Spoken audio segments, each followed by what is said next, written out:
ಇವತ್ತಿನ core committee ಬಹಳ ಅರ್ಥಪೂರ್ಣವಾಗಿ ಸಂಘಟನೆಗೆ ಶಕ್ತಿಯನ್ನು ತುಂಬತಕ್ಕಂಥ ನಿಟ್ಟಿನಲ್ಲಿ ಎಲ್ಲಾ ಪಕ್ಷದ ಹಿರಿಯ ಸದಸ್ಯರುಗಳು, ಕೋರ್ ಕಮಿಟಿ ಸದಸ್ಯರುಗಳು ತಮ್ಮ ಅಭಿಪ್ರಾಯಗಳನ್ನ, ಸಲಹೆ ಸೂಚನೆಗಳನ್ನ ನೀಡಿದ್ದಾರೆ. ಅವೆಲ್ಲವನ್ನು ಕೂಡ ಸ್ವೀಕರಿಸಿ ಪಕ್ಷವನ್ನ ಇನ್ನೂ ಕೂಡ ಸದೃಢಗೊಳಿಸತಕ್ಕಂಥ ನಿಟ್ಟಿನಲ್ಲಿ ನಾವೆಲ್ಲರೂ ಕೂಡ ಮುಂದೆ ಪ್ರವಾಸವನ್ನ ಮಾಡಬೇಕು ಅಂತ ಹೇಳಿ ತೀರ್ಮಾನ ಕೂಡ ಮಾಡಿದ್ದೇವೆ. ಬಹಳ ಪ್ರಮುಖವಾಗಿ ಇವತ್ತು ಕರ್ನಾಟಕ ಕಾಂಗ್ರೆಸ್ ಸರ್ಕಾರ ಬಹಳ ಅಧಿಕಾರದ ಮದದಿಂದ ಇವತ್ತು ಮೆರೀತಾ ಇದೆ. ಭಾರತೀಯ ಜನತಾ ಪಾರ್ಟಿಯ ಕಾರ್ಯಕರ್ತರನ್ನ ಟಾರ್ಗೆಟ್ ಮಾಡ್ತಾ ಇರುವಂತದ್ದು. ಮಂಗಳೂರಿನಲ್ಲಿ ಸುಹಾಸ್ ಶೆಟ್ಟಿ ಹತ್ಯೆ ಆಯಿತು. ತದನಂತರದಲ್ಲಿ ನಿನ್ನೆ ವಿಶ್ವ ಹಿಂದೂ ಪರಿಷತ್ತಿನ ಪ್ರಮುಖರನ್ನ ಬಂಧನ ಮಾಡತಕ್ಕಂತ ಷಡ್ಯಂತ್ರವೂ ಕೂಡ ನಡೀತು. ಗುಲ್ಬರ್ಗಾದಲ್ಲಿ ನಮ್ಮ ಚಲವಾದಿ ನಾರಾಯಣ ಸ್ವಾಮಿ ವಿರೋಧ ಪಕ್ಷದ ನಾಯಕರು, ಒಬ್ಬ ದಲಿತ ನಾಯಕರು, ಅವ್ರ ಜೊತೆ ಯಾವ ರೀತಿ ಗುಂಡಾವರ್ತನೆ ನಡೆಸಿದ್ದಾರೆ ಕಾಂಗ್ರೆಸ್ ಗುಂಡಾಗಳು.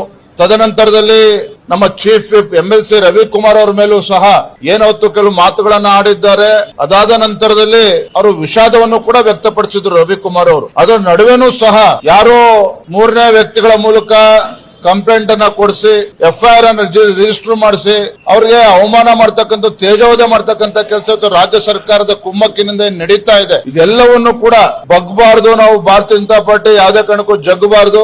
ಪಕ್ಷದ ಮುಖಂಡರಾಗ್ಲಿ, ಕಾರ್ಯಕರ್ತರಾಗ್ಲಿ ನಾವು ಅವರಿಗೆ ಧೈರ್ಯವನ್ನು ತುಂಬಿ ಇನ್ನೂ ಕೂಡ ನಾವು ಯಶಸ್ವಿಯಾಗಿ ಸರ್ಕಾರದ ವಿರುದ್ಧ, ಬಂಡ ಕಾಂಗ್ರೆಸ್ ಸರ್ಕಾರದ ವಿರುದ್ಧ, ಬಡವರ ವಿರೋಧಿ, ರೈತ ವಿರೋಧಿ, ಭ್ರಷ್ಟಾಚಾರ ಕಾಂಗ್ರೆಸ್ ಸರ್ಕಾರದ ವಿರುದ್ಧ, ಈ ಗುಂಡಾ ಕಾಂಗ್ರೆಸ್ ಸರ್ಕಾರದ ವಿರುದ್ಧ ನಾವು ಬೀದಿಗಿಳಿದು ಹೋರಾಟವನ್ನು ಮಾಡಬೇಕು ಅನ್ನೋದು ಸಹ ಇವತ್ತಿನ ಕೋರ್ ಕಮಿಟಿ ಸಭೆ ನಾವು ಚರ್ಚೆನ ಮಾಡಿದ್ದೇವೆ.